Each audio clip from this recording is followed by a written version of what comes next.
Greetings, fellow book lovers, and welcome back to Colin's Corner.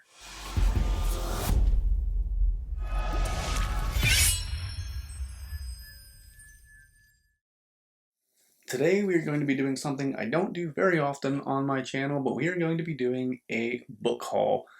Just so I could show you guys some of the books that I've been collecting over the last, 3 or 4 months or so, because I've really ramped down my book purchasing, but I did get some pretty cool stuff and I want to share it with you guys. But before we get into the haul, we of course have to go over the answer for the last video's Comedy with Colin segment, where I asked you guys the joke, what is the world's least spoken language? The answer? Sign language. Alright, with that out of the way, let's get on with this book haul. So when my wife and I were in Las Vegas, when we were planning the trip, one of the things that I wanted to do was explore some bookstores in a different area than where I live and what I'm familiar with. And my wonderful wife allowed somehow, after we touched down and got our rental car, for our very first stop to be to a bookstore. And the name of that bookstore in Las Vegas was right by the Pawn Stars shop. It was called Writer's Block. It was a very, very cool shop. It had a lot of books, a lot of different really cool sections, and some really cool trinkets. It had a nice coffee bar, so it was a great vibe, great atmosphere. And I picked up this, which I've read a tiny bit of, but it is Stories of Your Life and Others by Ted Chang. And for all these books, I'm just going to read the summary on the back for you guys in case you haven't read it and are interested. This said, Stories of Your Life and Others delivers dual delights of the very, very strange and the heartbreakingly familiar, often presenting characters who must confront sudden change, the inevitable rise of automatons, or the appearance of aliens, while striving to maintain some sense of normalcy. With sharp intelligence and humor, Chang examines what it means to be alive in a world marked by uncertainty, but also by beauty and wonder. An award-winning collection from one of today's most lauded writers, Stories of Your Life and Others, is a contemporary classic. So this is a collection of short stories. I've read a few of them. I'm on like page 40. I read a little bit while we were on vacation. I'm really enjoying his writing style so far, and he's got some really cool ideas. So I'm excited to get further into this. Next up, we have a Goodwill find, and that is going to be Cloud Atlas by David Mitchell. Now, this is a book that I know a lot of people that I enjoy watching love this book. Jimmy from the Fantasy Network, I believe, has read this somewhat recently in some other channels. I know has spoken very highly of this book. There's not much that I know about it. I know there's a movie. I've not even seen the movie, so I'm going to this one very, very blind, which I'm excited about. The back says, a postmodern visionary who is also a master of styles and genres, David Mitchell combines flat-out adventure, a Nabokovian love of puzzles, a keen eye for character, and a taste for mind-bending philosophical and scientific speculation in the tradition of Umberto Eco and Philip K. Dick. The result is brilliantly original fiction that reveals how disparate people connect, how their fates intertwine, and how their souls drift across time like clouds across the sky. So, it doesn't give too much about what the book's, too much away about what the book is about, but I'm really excited to dive into David Mitchell at some point. If you guys have read this one and you really enjoy his work, this or others of his works, let me know in the comments. Next up, for Father's Day, my wife and daughter decided to take me to Barnes & Noble, one of my favorite stores, and let me pick out some books. And part of what I wanted to do to expand my my reading is to read some more classics. I want to throw them in here and there, and so my only goal going into the store that day was to pick some classics, and it's very overwhelming looking at the classics, knowing which ones, I might like, might not like, so I just perused for a bit and then randomly picked a couple, the first of which is Treasure Island by Robert Louis Stevenson, who also I learned recently is the author of Dr. Jekyll and Mr. Hyde. So this says, Stevenson's novel is narrated by the teenage Jim Hawkins, who outwits a gang of murderous pirates led by that unforgettable avatar of amorality, Long John Silver. Admired by Mark Twain, Rudyard Kipling, and, reluctantly, Henry James, the story has the dreamlike quality of a fairy tale. It has worked its way into the collective imagination of generations of readers, young and old alike, gaining the power of myth. Although thoroughly British in its setting and characters, Treasure Island, as John Seeley shows, has an American dimension, drawing on the author's experiences living in California, and owes no small debt to Washington Irving's ghost stories and James Fenimore Cooper's tales of adventure. This edition also includes Stevenson's own essay about the composition of Treasure Island, written just before his death. I actually brought this one on vacation with me to Rehoboth Beach, where my family and I go every year, and I read it on the shore, just looking out over the Atlantic, reading this swashbuckling tale was pretty magical. I'm pretty much exactly halfway through it at this point, and I'm loving Stevenson's writing. It does feel a bit dated, but in a great way that fits the story, I think, perfectly. Unbeknownst to me, my mother told me that when I was like 10 days old, my dad read this to me. I can say that I do not remember the plot whatsoever. So I am going into this one pretty blind, but it's been a lot of fun so far, and I love Jim Hawkins, the main character, and reading about Long John Silver and, you know, all the mishaps that go on. It's been a blast so far. The next book that I picked on my Barnes & Noble trip is East of Eden by John Steinbeck. And I know I have not read this one in the course of my English or honors English classes or anything, so I wanted to pick one that was new to me. This says, in his journal, Steinbeck called East of Eden the first book, and indeed it has the primordial power and simplicity of myth. Set in the rich farmland of California's Salinas Valley, this sprawling and often brutal novel follows the intertwined destinies of two families, the Trasks and the Hamiltons, whose generations helplessly reenact the fall of Adam and Eve and the poisonous rivalry of Cain and Abel.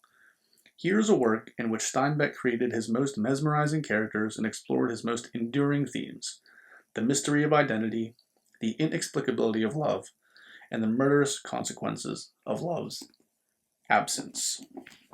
Sounds gripping, sounds very, very good. I know my buddy Carlos, one half of StoryTube, has recently read this and he really liked it. And it's fairly big. I don't know when I plan on slating this in, but if any of you plan on reading East of Eden soon, or think I should prioritize it more highly than I have currently, let me know, because I am very excited to read some Steinbeck and this book specifically. Next up, we have a book that I was sent by a friend of the channel, Mike Molman. This is called The Haly Traveler, and this is book one of the Children of Mars saga. And it is Molman's dip into science fiction. The only thing I've read of Molman's so far has been fantasy, so I'm very excited to get a taste of his science fiction world. And this says, Earth has fallen to chaos, and Mars is a collection of bickering city-states. Chris Haly, an introverted teen, is left bereft of family in an uncaring world. He must navigate through the murky world of Martian smugglers while seeking vengeance for his father's murder. Both are deadly propositions. Another really cool naked hardcover from Molman that I really enjoy. And I'm excited to get to this one. It's not too long. Not that that matters really, but it's about 370-ish pages. But if it reads anything like Molman's other works, then I'm very excited to get to this, and I think I will fly through it. Next up, this is a book I got a little while back, but it is You Like It Darker by Stephen King. Now, I have not read much of King's short fiction, but I do plan on making that more of a priority, and here's what this one says. You like it darker? Fine, so do I. Writes Stephen King in the afterword to this magnificent new collection of 12 stories that delve into the darker part of life, both metaphorical and literal. King has, for half a century, been a master of the form, and these stories about fate, morality, luck, and the folds in reality where anything can happen are as rich and riveting as his novels, both weighty in theme and a huge pleasure to read. King writes to feel the exhilaration of leaving ordinary day-to-day life behind, and in You Like It Darker, readers will feel that exhilaration too, again and again.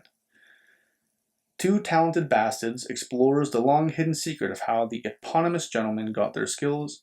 In Danny Coughlin's Bad Dream, a brief and unprecedented psychic flash upends dozens of lives, Danny's most catastrophically. In Rattlesnakes, a sequel to Cujo, a grieving widower travels to Florida for respite and instead receives an unexpected inheritance with major strings attached. In The Dreamers, a taciturn Vietnam vet answers a job ad and learns that there are some corners of the universe best left unexplored. The Answer Man asks if prescience is good luck or bad and reminds us that a life marked by unbearable tragedy can still be meaningful. King's ability to surprise, amaze, and bring us both terror and solace remains unsurpassed. Each of these stories holds its own thrills, joys, and mysteries.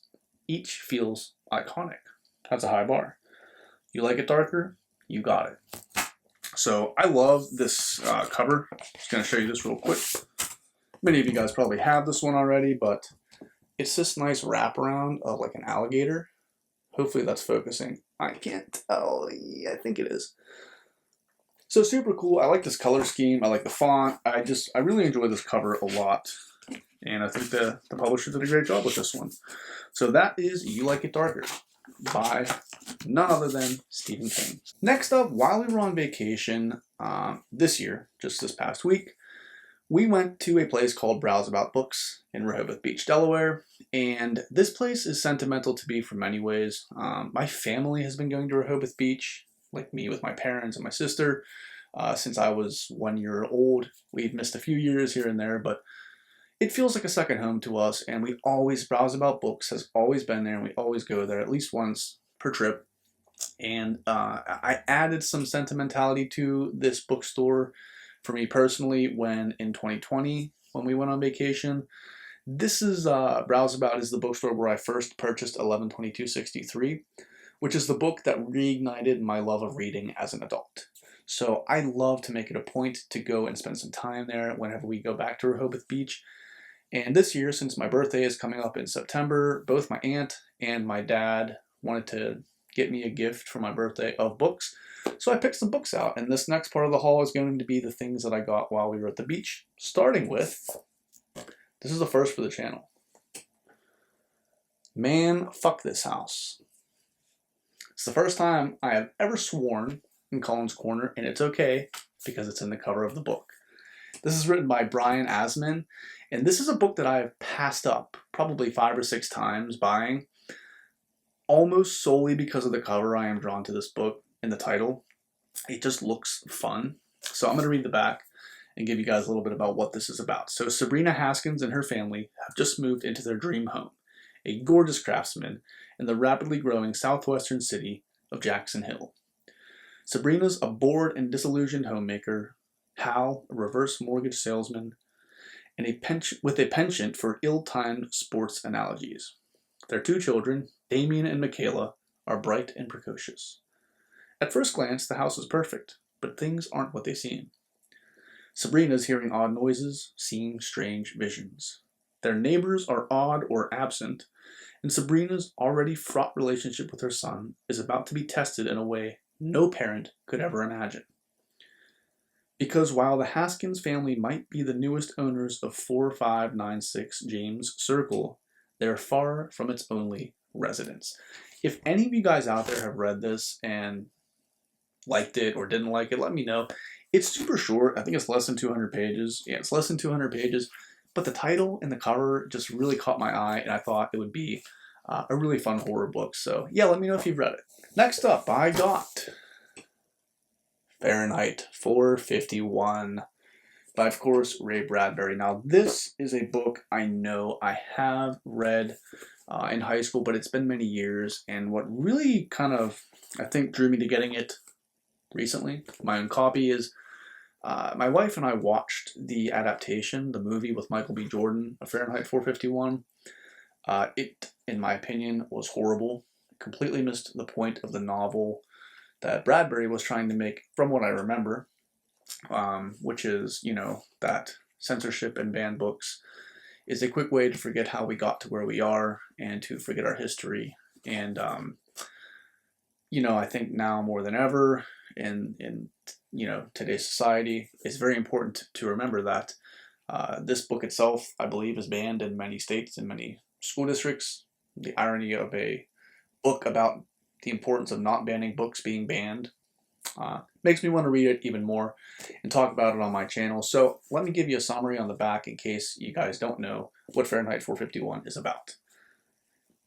60 years after its original publication, Ray Bradbury's internationally acclaimed novel Fahrenheit 451 stands as a classic of world literature set in a bleak dystopian future. Today, its message has grown more relevant than ever before.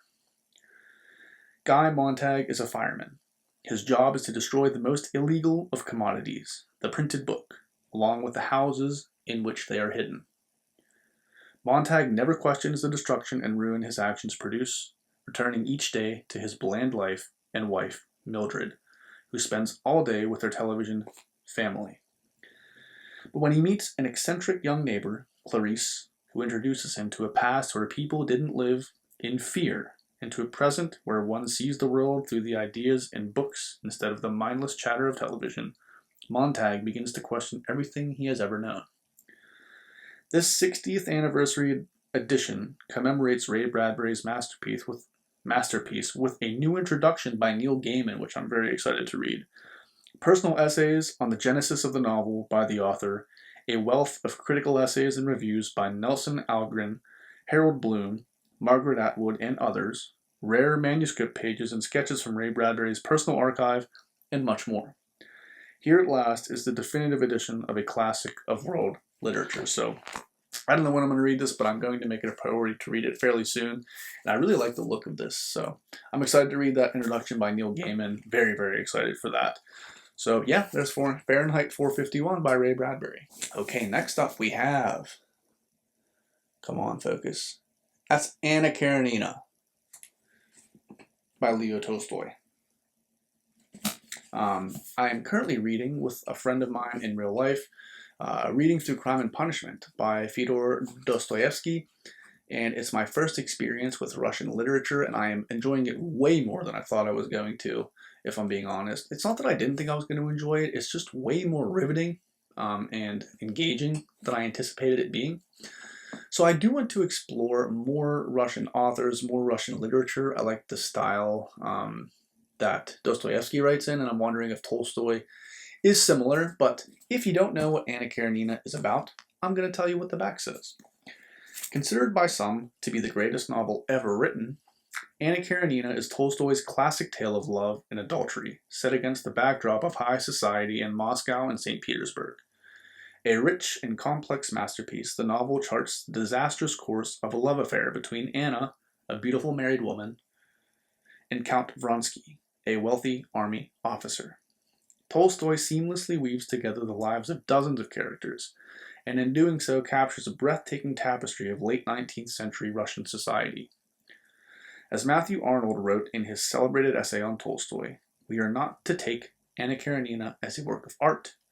We are to take it as a piece of life. So those are lofty words.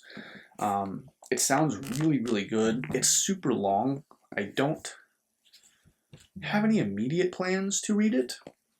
It's almost, I think it's like 900 something. Yeah, it's like 920 pages or so. At least my copy is. Let me know if you guys have read Anna Karenina, if you think I should have it higher on my priority list. I am very excited to read it, and maybe I'll see if my buddy who I'm reading Crime and Punishment with wants to read this one next. The last two are going to be some nonfiction books that I don't really talk about nonfiction a lot on my channel, but I don't read a lot of nonfiction aside from school. But an interest that I've taken personally to learn more about over the last 4 or 5 years is history, world history, American history, just learning more about how we got to where we currently are. So I picked a couple of books up. This one is called,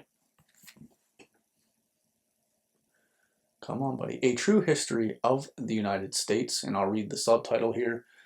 Indigenous Genocide, Racialized Slavery, Hypercapitalism, Militarist Imperialism, and other overlooked aspects of American exceptionalism. And this is by, I'm going to botch this author's name and I feel horrible, Daniel A. Sjursen. It's S-J-U-R-S-E-N.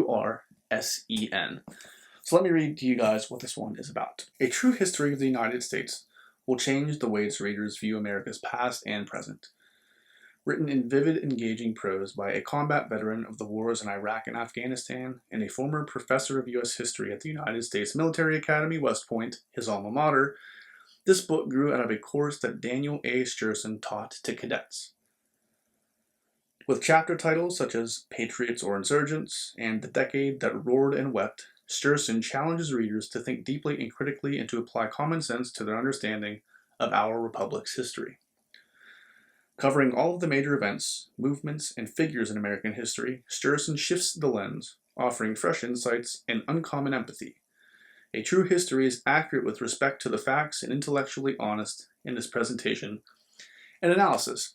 So, I don't know, it just seemed like a good general history book of the United States.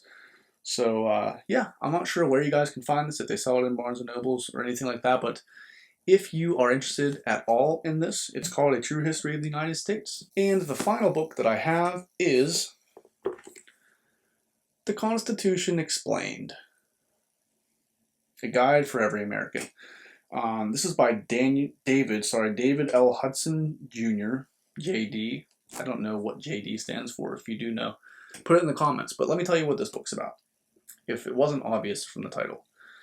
The U.S. Constitution serves as the backbone of our government, the governing supercontract that binds us all together. Its preamble says that the Constitution's purposes are to form a more perfect union, establish justice, ensure domestic tranquility, provide for the common defense, promote the general welfare, and secure the blessings of liberty. People strongly disagree about how well the country has lived up to the preamble's lofty goals. Still, the Constitution exists largely in the same form as when it was created in 1787. In clear, simple, and easy-to-understand language, legal expert David L. Hudson Jr. explains what is in the Constitution and what it all means. You'll explore with him the powers of the President, the Congress, and the courts, and how the three branches of government fit together. You'll look at how it protects your individual rights and how it promotes the general welfare of all citizens. Learn about the different individual rights and common goods, and how they sometimes conflict. Hudson takes an even-handed approach to controversies, exploring various viewpoints too. Find out what the Constitution does and does not promise U.S. citizens with The Constitution Explained, A Guide for Every American. I'm about 40 pages into this. I flip through it here and there, maybe read 5 or 6 pages a night, but yeah, I've just over the last probably 5 or 6 years had a general interest outside of academically, just to learn more about history in general and how our country came to be here in America. If any of these books seem interesting to you as an American or as not an American, I suggest giving them a try. But yeah, that's going to do it for today's book haul. Like I said, I've really toned down my book buying over the course of the past, I don't know, I want to say year, just buying stuff here and there. Oh, I forgot one book. Sorry, one book. It's on my Kindle, and it's Tigana by Guy Gabriel Kay. So I'll put up a image here of Tigana, but I did buy this, and I just finished it recently. I loved it. So here's what Tigana is about. Sorry. A masterful epic of magic, politics, war, and the power of love and hate, from the renowned author of The Fiona of Our Tapestry and Children of Earth and Sky. Tigana is the magical story of a beleaguered land struggling to be free. It is the tale of a people so cursed by the black sorcery of a cruel, despotic king that even the name of their once beautiful homeland cannot be spoken or remembered. But years after the devastation, a handful of courageous men and women embark upon a dangerous crusade to overthrow their conquerors and bring back to the dark world the brilliance of a long-lost name, Tigana. Against the magnificently rendered background of a world both sensuous and barbaric, this sweeping epic of a passionate people pursuing their dream is breathtaking in its vision, changing forever the boundaries of fantasy fiction. Just for the record, I loved this, and I will talk about it in my wrap-up. But yeah, anyways, that's actually the last book on the book haul. The picture, I'll put it up here. But before we officially go and end today's video, we have to do comedy with Colin. Today's joke is going to be, how do you cut an ocean in half? If you think you know the answer, add it to the comment below. Guys, if you have any of these, if you've read any of these, if you want to read any of these, if you're going to buy any of these, let me know. I want to talk to you guys in the comments. I'm very excited about all these, or else I probably wouldn't have bought them. Some more than others, but I wanted to have these books on hand, and I want to know your guys' thoughts on them if you have read them. If you're still here, thank you so much for watching. If you liked today's video, give it a like, give it a share, and if you're not subscribed to the channel, hit the subscribe button. We are on a push to 1,000 subs, so subscribing to the channel helps greatly, but if you're just watching and you're here to hang out, you're more than welcome to. Thank you guys so much. I hope you are all enjoying what you're currently reading, and remember, you're always welcome in Colin's Corner.